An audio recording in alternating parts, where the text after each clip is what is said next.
Olá a todos, salve Maria e viva Cristo Rei. Hoje tratarei sobre a pena do inferno, sobre a eternidade do inferno. Utilizarei tanto da Bíblia para provar que a pena do inferno é eterna, assim para com a recompensa dos justos, e usarei da lógica para provar que só há justiça em Deus se o inferno for eterno, ok? Mostrarei que por meio da razão nós conseguimos chegar a esta conclusão. Para começar, o que é o inferno? Como que ele é tratado na Bíblia? No Antigo Testamento, o que é tratado é o Sheol, que é tratado como a morada dos mortos, tanto para os justos quanto para os condenados. Após a ressurreição de Cristo, após a assunção dele aos céus, né, após ele descer à morada dos mortos, Cristo, ele desceu à mansão dos mortos, né, e abriu a porta para os céus. Antes de Cristo não havia salvação. Quando ele abriu a porta dos céus, os justos, os que seguiram a lei natural, eles foram salvos e os que não seguiram foram condenados por toda a eternidade. Ok?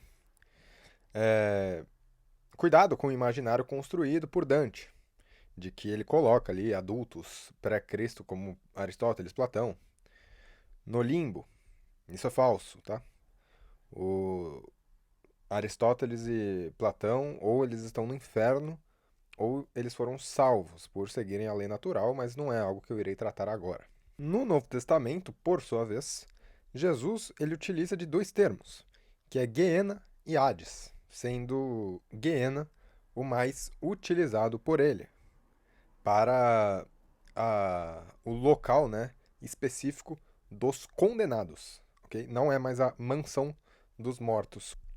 Geena, ele é conhecido, né, como o Vale dos Filhos de Inon, que é um sujeito desconhecido, mas sabemos que ali era um local de sacrifício para Moloque, que posteriormente se tornou um local de queima, né, de corpos. E o povo judeu, na época, utilizava esse local para falar, né, sobre a condenação dos ímpios após esta vida. Que é também um argumento que os universalistas, que os aniquilacionistas, que é, por exemplo, quem nega que haja punição eterna após a vida, após a morte, utilizam. Eles falam que é só uma metáfora, né? Jesus ele só compara após a morte com isso.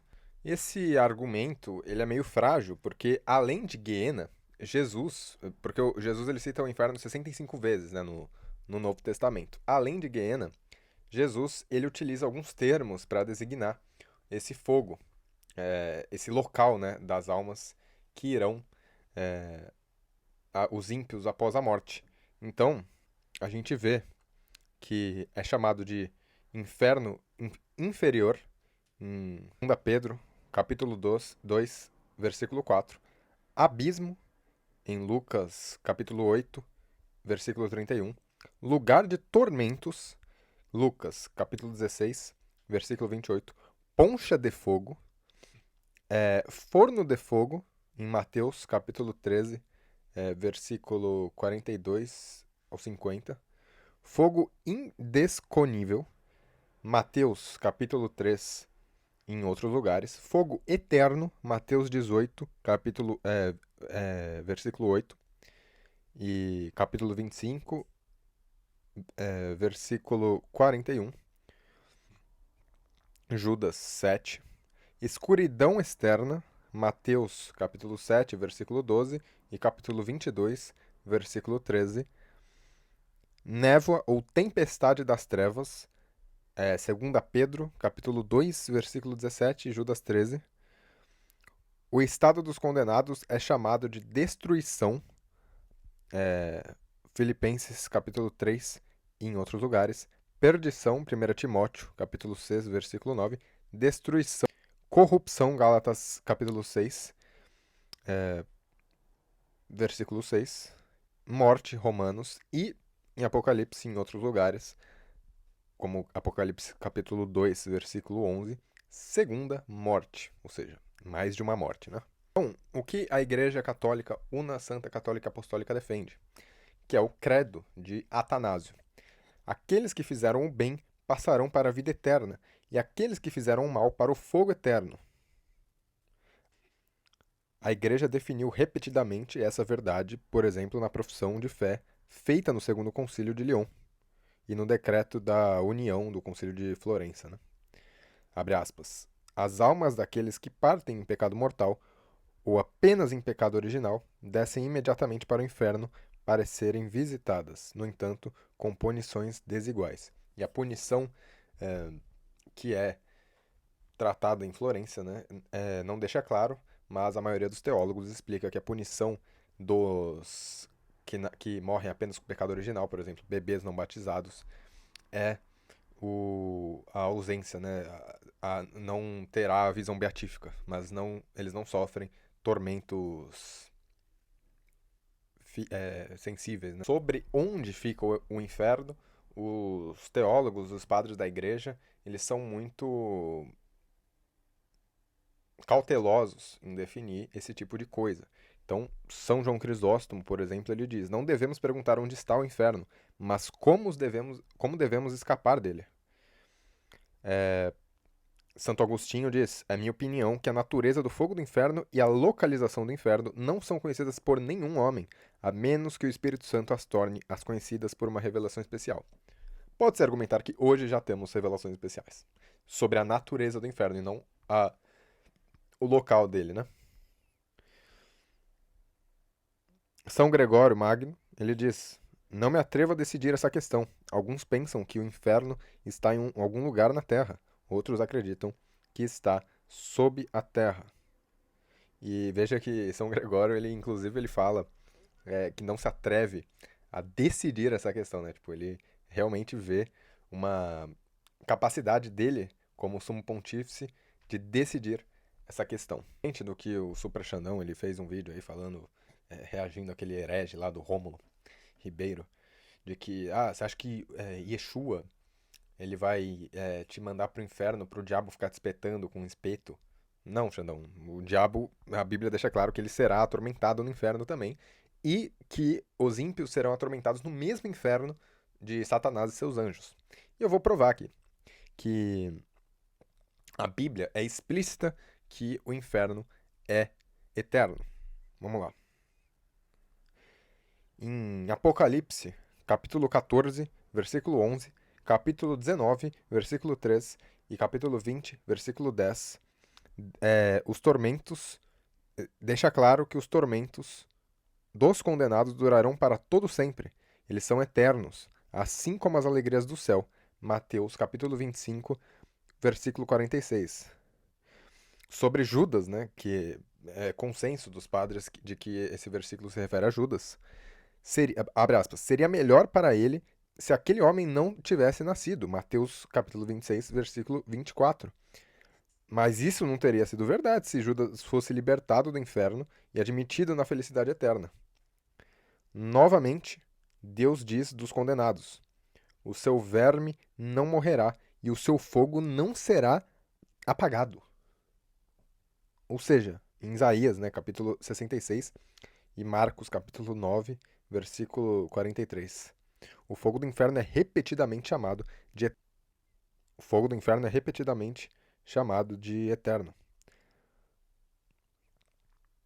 A ira de Deus permanece sobre os condenados. João capítulo 3, versículo 36.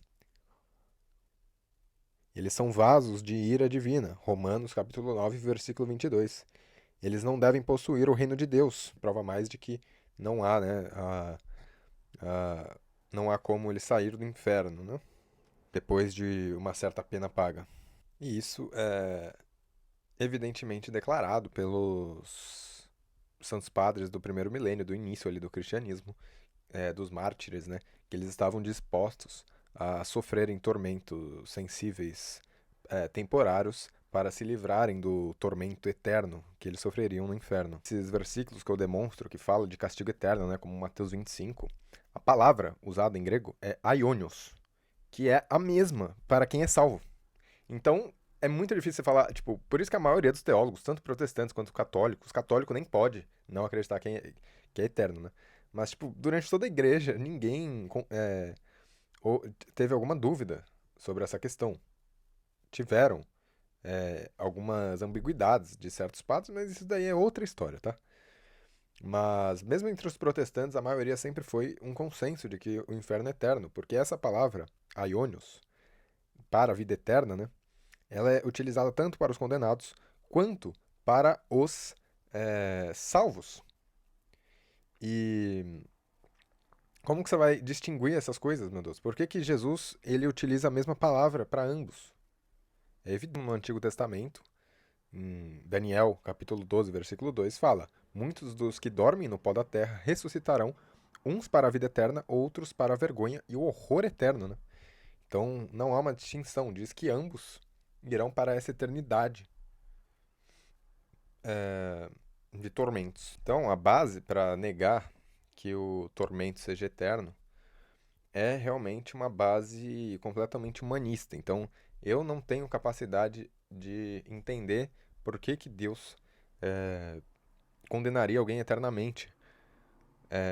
Então, eu vou tentar aqui fazer o maior malabarismo com a Bíblia para falar que não é assim. Então, eu vou provar aqui logicamente o porquê que só há justiça se Deus condenar eternamente os que morrem em pecado mortal, né? Também, para aceitar a eternidade da punição eterna, evidentemente você tem que aceitar a eternidade da alma. A alma, como já foi provada por Platão e Aristóteles, ela é eterna, a alma humana, né? Porque existem três tipos de alma: a alma vegetativa dos animais, das plantas, a alma sensitiva dos animais, que eles só reagem ao meio sensível, e a alma intelectiva, que é a dos seres humanos. Ou seja, por que que a alma dos animais é mortal? Porque eles só reagem aos meios sensíveis. Eles necessitam do corpo, né? Do cérebro. Eles não conseguem inteligir conceitos universais, como os seres humanos conseguem. Então, os seres humanos eles conseguem inteligir conceitos eternos, portanto, a alma é eterna. Diferentemente, ela vive após a morte dos meios sensíveis, né? Diferentemente dos animais. Os animais eles só reagem aos meios sensíveis, portanto, a sua alma, e alma aqui, não estamos tratando de um Gasparzinho. Alma significa anima, né? Aquilo, a animação daquilo. Então, uma pedra não tem alma, a planta tem alma porque ela busca, né? Ela tem essa animação, buscar o sol e tudo mais. Só que, bom, não irei me aprofundar muito sobre a imortalidade da alma, mas um breve resumo é isso. Os animais não conseguem inteligir ah, conceitos universais e eternos, por isso que a alma morre junto com o corpo sensível, pois eles só reagem aos meios sensíveis. Vamos lá. Primeiro, Deus, ele é infinitamente bom e infinitamente justo, né? E se não pagássemos pelas coisas temporais que nós fizéssemos aqui, Deus não seria infinitamente justo, evidentemente, né? E Deus, evidentemente, não escolhe é, que nós pagamos por essas algumas coisas aqui na Terra. É claro isso. Ele deixa, muitas vezes, que essa condenação seja na próxima vida, né? Então, Deus, com a sua infinita justiça, ele prefere que algumas coisas sejam pagas ou nesta vida ou na próxima vida. Entendendo isso, a gente sabe que há um nível de dignidade de sujeito e de crimes e de pecados, né? Há um nível na dignidade de cada pessoa que você ofende. Então, por exemplo, eu dar um tapa na cara de um amigo meu que me irritou. Eu tô. É uma agressão, mas eu dar um tapa na cara da minha mãe é muito mais grave. Eu dar um tapa na cara de Maria, então, meu Deus do céu. Eu dar um tapa na cara de Deus, então, é infinito. Porque a dignidade de Deus é infinita. Portanto, Deus, sendo infinitamente justo, ele estabelece uma série de penas para proporcionais à dignidade do sujeito que você ofendeu. Você ofendendo a Deus, você está ofendendo um sujeito com uma dignidade eterna, infinita. Portanto, logicamente, o justo será você ser condenado eternamente por isso.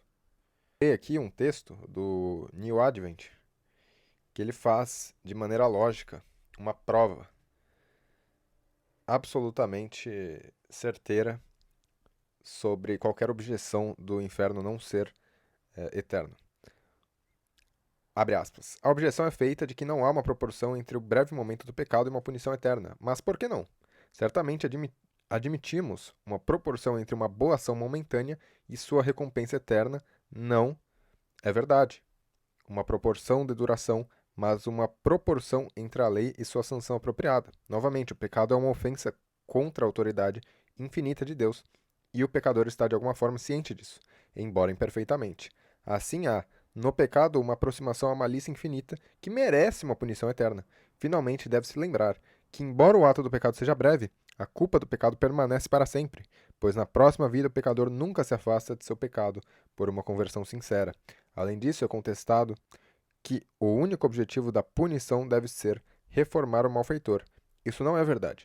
Além das punições infligidas para a correção, também há punição para a satisfação da justiça, mas a justiça exige que quem se desvie do caminho certo, em sua busca pela felicidade, não encontre sua felicidade, mas a perca.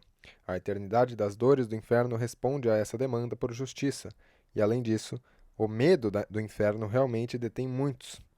E assim, na medida em que é ameaçado por Deus, a punição eterna também serve para a reforma da moral. Mas se Deus ameaça o homem com dores do inferno, ele também deve realizar sua ameaça se o homem não ater a ela evitando-se. Este foi o vídeo. Considerem tornar-se membros do canal para conteúdos exclusivos para ajudar este apostolado a continuar. Ok, meus caros? Salve Maria, viva Cristo Rei, viva a Santa Justiça Divina.